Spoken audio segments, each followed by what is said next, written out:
Folks, welcome to the Prepared Homestead. This is Travis. Thank you all for stopping by to watch. Well, are we going to get hit by the sun this week? Some of you know exactly what I'm talking about and are keeping up on it, but some of you are not. And so I wanted to bring you this video to make some of you aware, talk about it, try to put a little reality into it, and maybe even what we should even do about it. So if you've not been following, the sun is in a real active period right now when it comes to solar flares. In fact, in the last 24 hours, the sun has spit out 19 solar flares. 6 of those were M-class, which are pretty decent size, and 1 of them was an X-class. And the potential for the next 3 days or so for the sun to, really hit us hard with more is a pretty good possibility. And the reason is because there's a big, massive cluster of sunspots, or one big sunspot, depending on who you talk to or who you listen, that is now facing Earth. Now, most of those solar flares that I mentioned, the 19, most of them happened, and were not facing the Earth. So there's no reason to go run and panic right now. But the big sunspot is facing the Earth now and will for the next few days.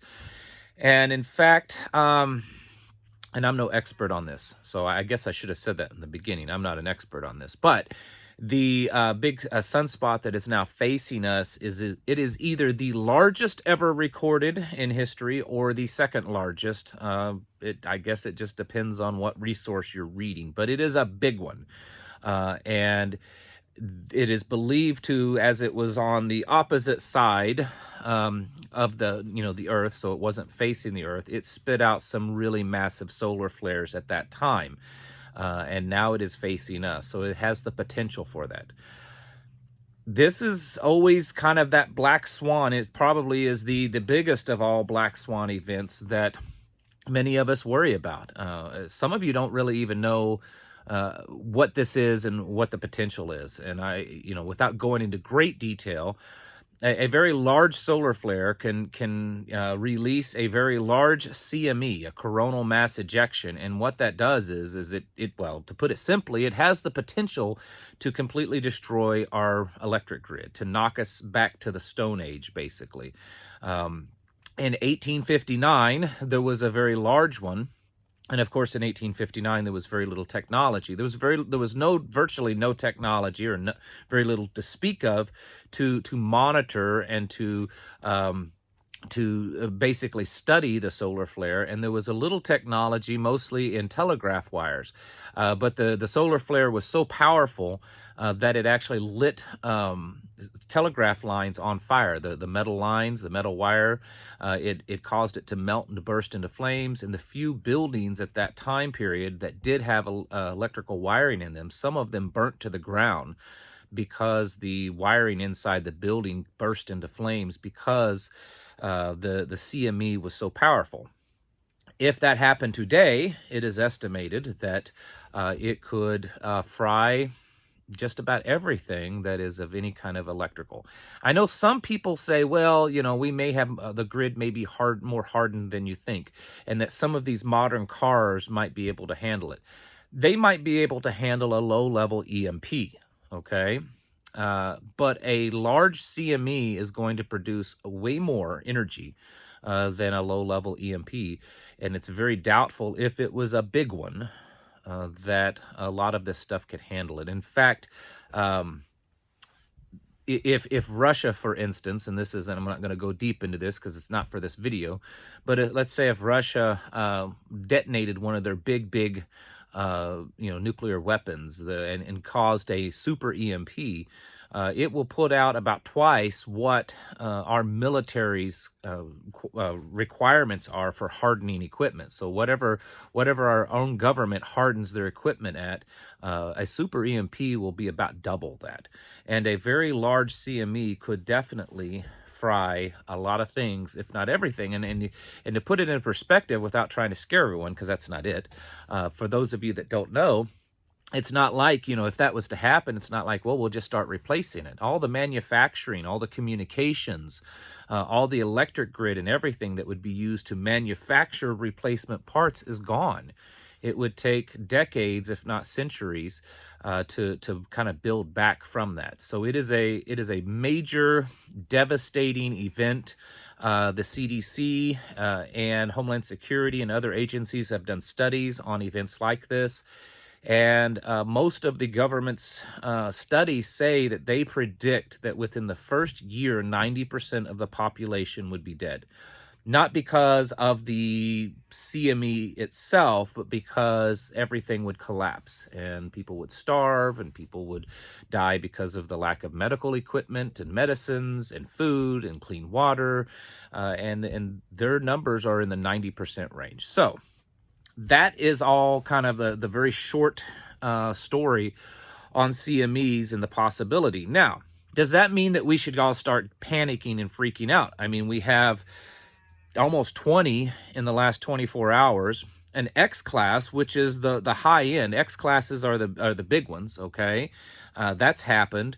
Should we be scared? I mean, should we be in this big panic? And then you hear me say that the largest, or one of the, either the first or second largest sunspot ever recorded is now facing us, that has a history of belching out some really massive solar flares. Should we be panicked? Should we be running for our bunkers and stuff? I mean, if that's what you have, if you have bunkers that are set up and you can do that, I'm not going to tell you no. It's interesting that over the last couple of days, apparently NASA, a lot of the people at NASA that study these have taken the time off. They issued a warning a few days ago, warning people that this big sunspot was coming around the bend and getting ready to face Earth. And then they decided to take 2 or 3 days off. I don't know. I don't want to start too many conspiracies, but it is a little interesting. To put all this in a little bit of perspective, I mentioned that Carrington event. That's the one back in 1859 that, melted, telegraph wires and stuff. It is estimated that event was an X class, an X45, okay, an X class solar flare, and they give it a number rating. So there's a letter class, and then they give each within that letter class there's a number rating, and it was a 10 plus. They estimate that it was around a 45. So an X45 is what hit us and caused the destruction it did at that time. The one that happened yesterday or whatever, the X-class solar flare, that was an X2.2. So it's nowhere near the magnitude of the Carrington event. And plus the one that just happened wasn't even facing Earth. It shot off out into space. It wasn't directed at us. But the big question is are we due for another one? Is it possible? I don't know. I can't explain it to you with any much greater detail. I will advise you or recommend you to follow a YouTube channel if you haven't already, called Suspicious Observers. This guy, I think, is probably one of the leading experts on this, and he does daily video updates on it. So I would suggest doing that. He has a phone app that you can download. And it helps you keep updated. And you can also go to spaceweather.com, and spaceweather.com keeps pretty well updated on what's going on out there. And that way you can kind of keep up to date. Now, if something like that were to happen, a big solar flare, and let's just hypothesize, let's just pretend that a big one did happen. Let's say tomorrow an X40 and X50 happens. Well, number one, if you know when it happens pretty quickly, you've got about 3 days to prepare for it, because it takes that long for that radiation and everything to hit the planet and to do its damage. And so you would have that much time.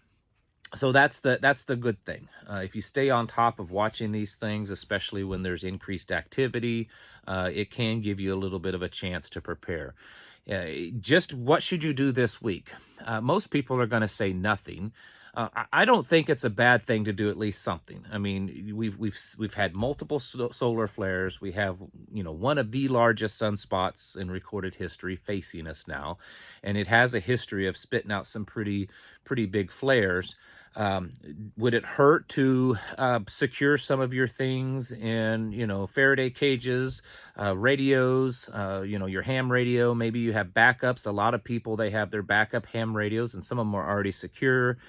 There are things that you can do to kind of harden what you have. And if that isn't within your plan, that might be a good idea.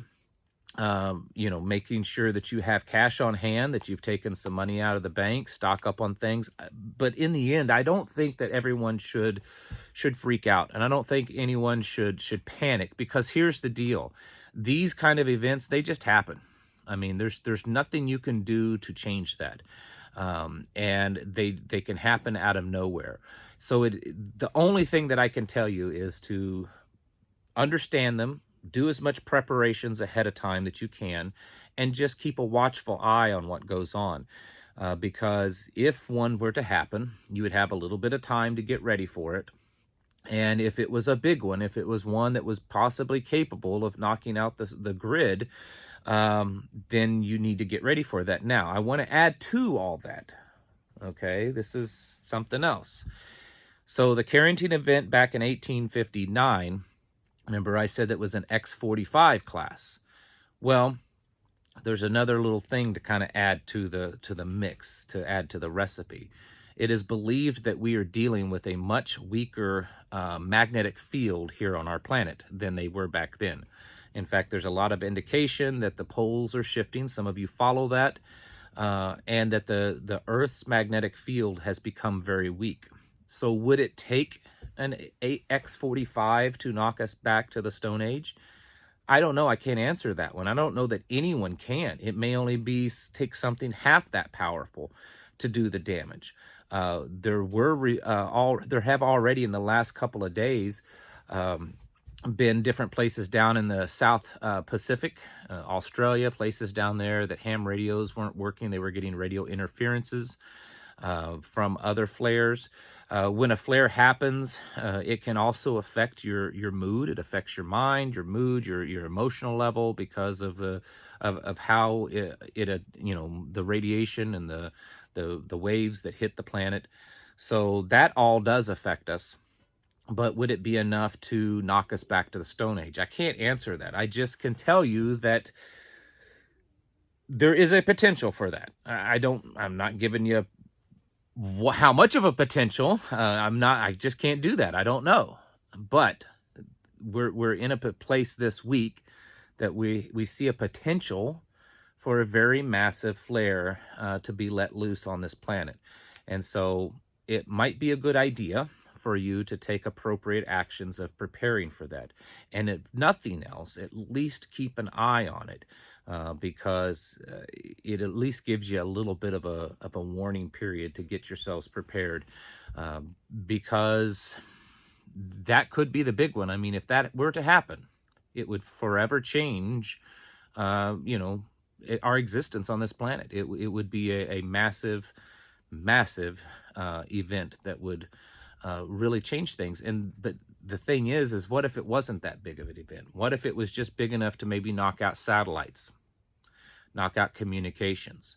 It didn't fry the grid, but it was powerful enough to knock out certain communications or satellites. That's also a possibility. Anyways, the point is I wanted to let you know. I feel like I'm just rambling now. I don't really feel qualified to give you too much information, but I just wanted to let you know that my listeners know that this is a possibility this week, and you should probably be doing some research and keeping your eyes open for a possible very large solar flare happening over the next few days. All right, folks, thank you for watching. I'll catch you in the next video.